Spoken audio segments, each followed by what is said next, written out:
Hello and welcome to another one of these ADD videos. Today we're going to be looking at the sum and difference identities. Mainly the sine and cosine ones are the ones you're going to be using. You might see tangent here and there, but in my experience I've seen primarily those first two. When would I use a sum and difference identity? Actually, before when, let me point out something to you.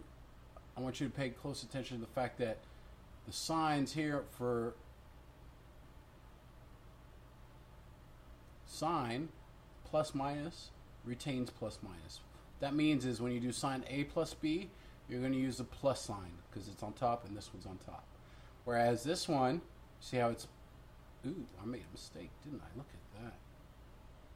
This one should be plus minus here, sorry. So whenever you're doing cosine, you have the reverse going on. So what that means is whenever you have a plus B, you would use the minus. Okay. Same with the denominator of the tangent. You see how it's flipped. Okay. So in this one, the A plus B would use the plus sign in the numerator and the minus sign in the denominator. Okay. So pay attention to those details, but for sine, it's sine then cosine, cosine, cosine for cosine, and then sine, sine. So they're intermingled for the sine and segregated for the cosine.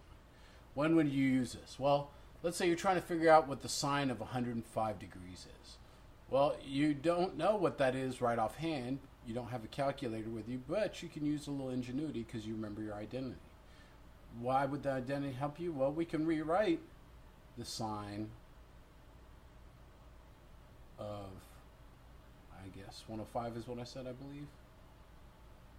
Well, 105 can be rewritten as sine of 45 plus 60.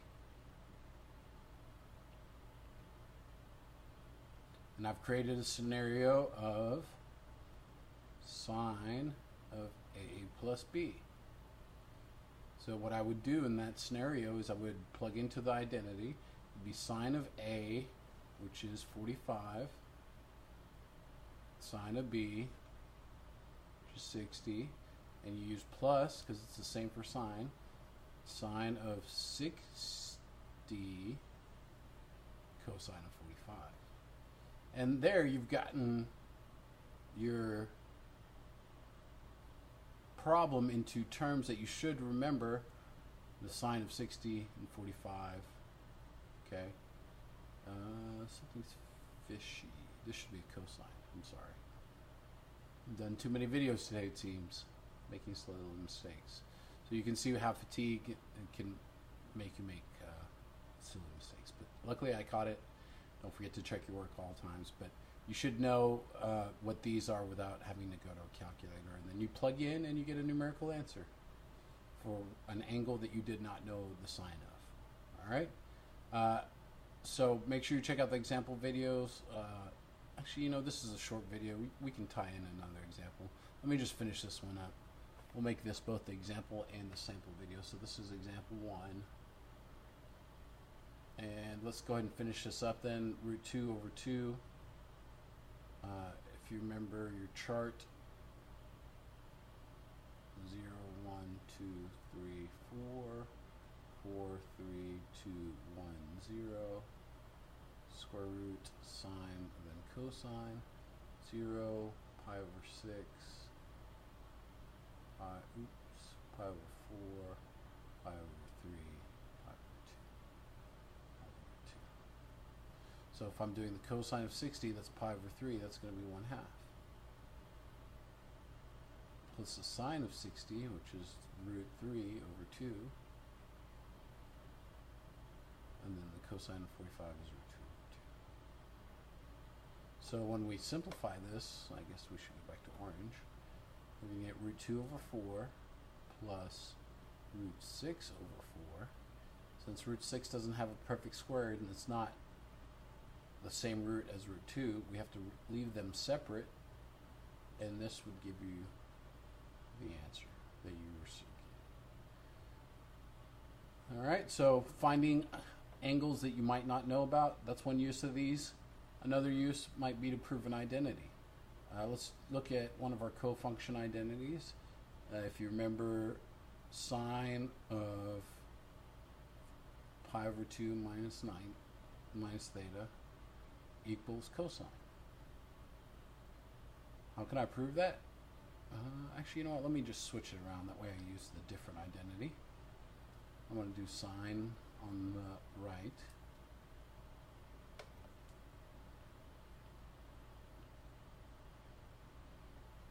And cosine on the left.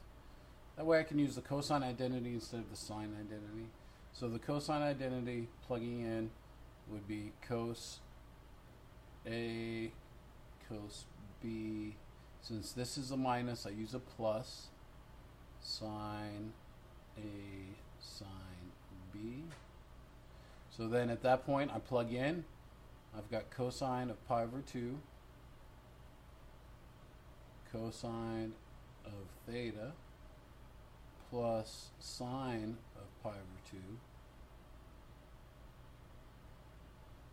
sine of theta. And if you forgot your cosines and sines of pi over 2, the easiest way to do those is to go up to the pi over 2 direction in the unit circle. And if I do that, that point is 0, 1. First one's cosine, the second one is sine. So what that tells me is that that's going to be a 0 times cosine theta plus sine pi over 2 is 1 times sine theta. Well, the first term goes to 0 and the second term goes to sine theta.